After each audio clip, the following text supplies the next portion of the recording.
Son dakika Ayasofya'yı kiliseye çevirdiler. Hayır, cami olmalı. Bir saniye ama ya. Ayasofya ne olursa olsun. Ama önce biz bir sakin olalım. Ayasofya'nın cami yapılması yanlış karar mı? Kesinlikle hayır. Peki müze olarak kalsaydı yanlış karar mıydı? Cevabımız yine hayır.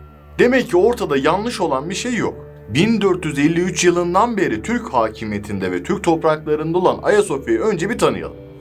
Daha sonra da neden şimdi cami yapıldı ona bir bakalım.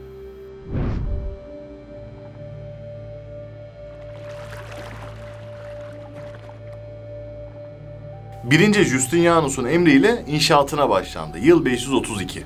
İnşaatı 5 yıl sürdü. Yani bu bir katedral için rekor anlamına geliyor. Aynı zamanda en hızlı biten katedral unvanını da hala koruyor.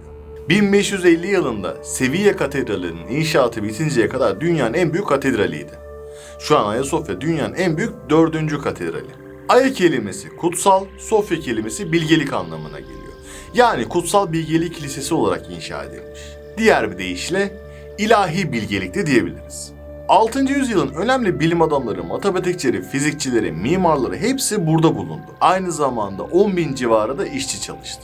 Burayı önemli yapan şeylerden bir tanesi de inşaatında kullanılan taşlar.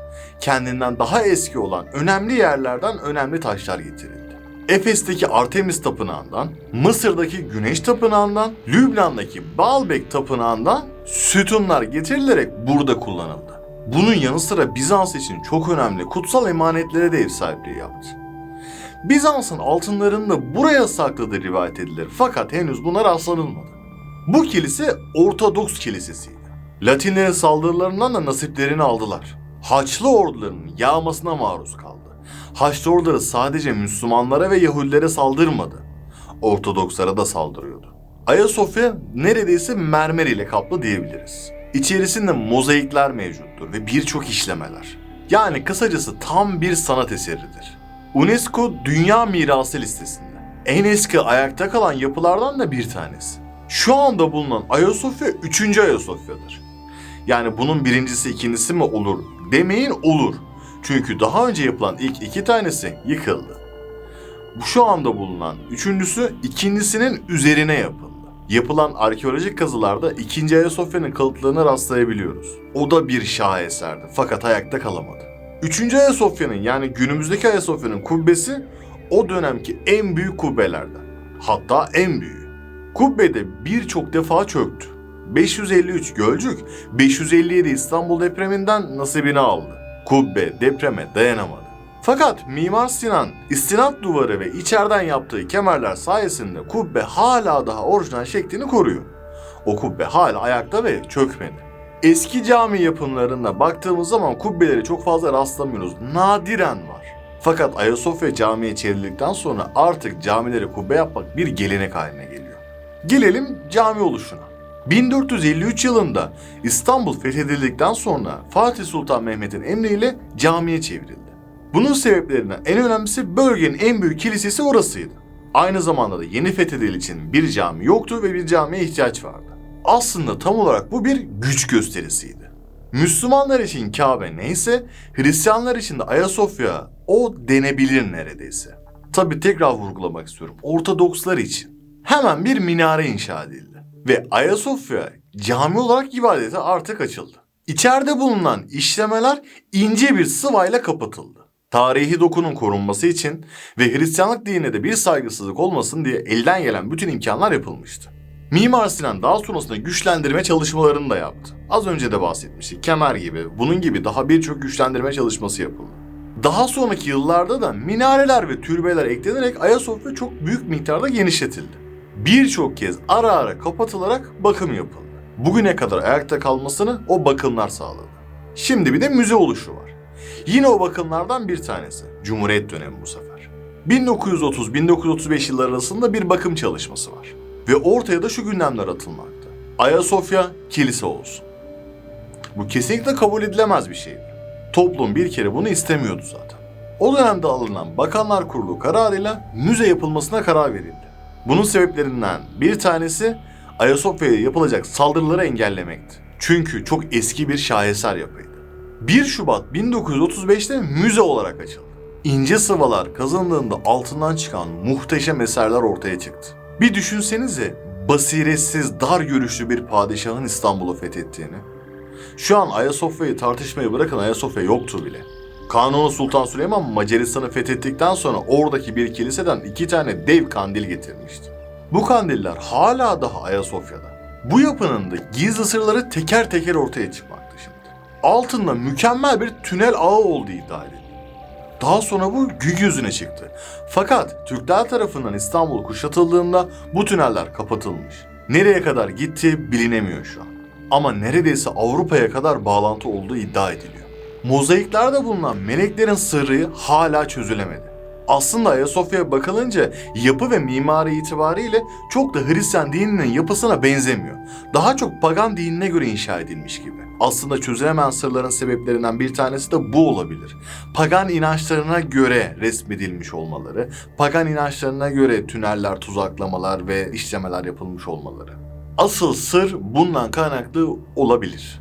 Yüzyıllar boyu taç giyme törenine ev sahipliği yapan, en uzun süre ayakta kalan ibadethane özelliğini korumakla beraber dünyanın en önemli yapılarından sayılan Ayasofya şimdilerde yine tartışma konusu oldu. Gelelim tekrar cami oluşuna. 90 yıla yakın bir süre boyunca müze olarak kullanılan Ayasofya, yıllarca siyasiler tarafından koz olarak kullanıldı. Tekrar cami yapacağım, cami olmalı gibi tartışmalar hep yapıldı. 85 yıldır bu konudaki yasalar aynıyken peki 85 yıl boyunca neden müze olarak kaldı? Neden şimdi cami yapıldı? 1453 yılında cami olmadığından ve aynı zamanda da güç gösterisi için camiye çevrilen Ayasofya, ki aynı zamanda da şunu da vurgulamak istiyorum, fethihin sembolüdür bu Ayasofya. Bu yüzden camiye çevrilmişti. Fakat İslamiyet hoşgörü dini değil miydi?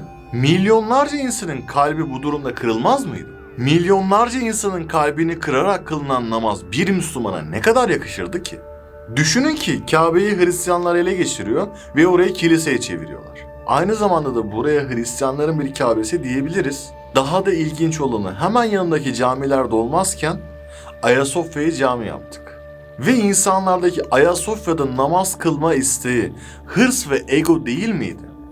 İslamiyet'e göre, Allah'ın koyduğu kurallara göre hırs ve ego günah değil miydi? Hristiyanlara karşı kin ve nefretle bakmak, onlara nispet yaparcasına namaz kılma isteği günah değil miydi? Bu hareketler bir Müslümana yakışır mı? 600 yıl cami olarak kullanılan bir yerin tekrar cami olarak kullanılması yanlış değil. Yanlış olmadığı gibi bir gereklilik aslında. Fakat bunu hırsla ve inatla yapmak İslami değerlere zarar verir. Zaten dünyada Müslümanlara nasıl bir gözle bakıldığını hepimiz biliyoruz. Şimdi farkında mısınız? Şu anda toplumumuzda birçok insan buna çanak tutuyor. Avrupa'daki insanlar şunu söylüyor. Gördünüz mü?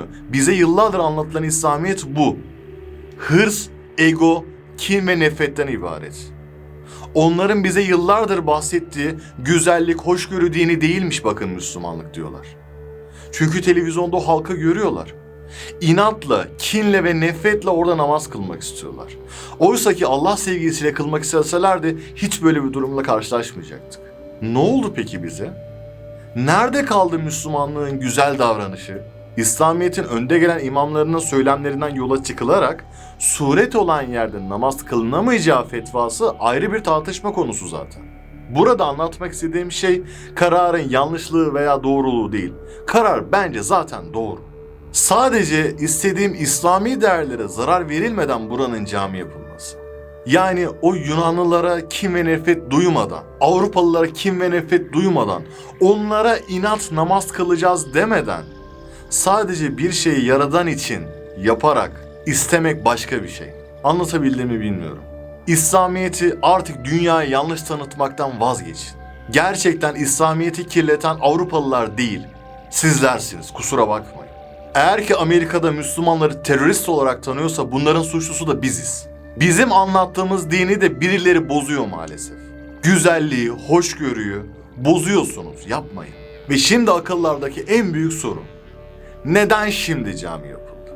Neden geçen yıl değil, 10 yıl önce değil de şimdi?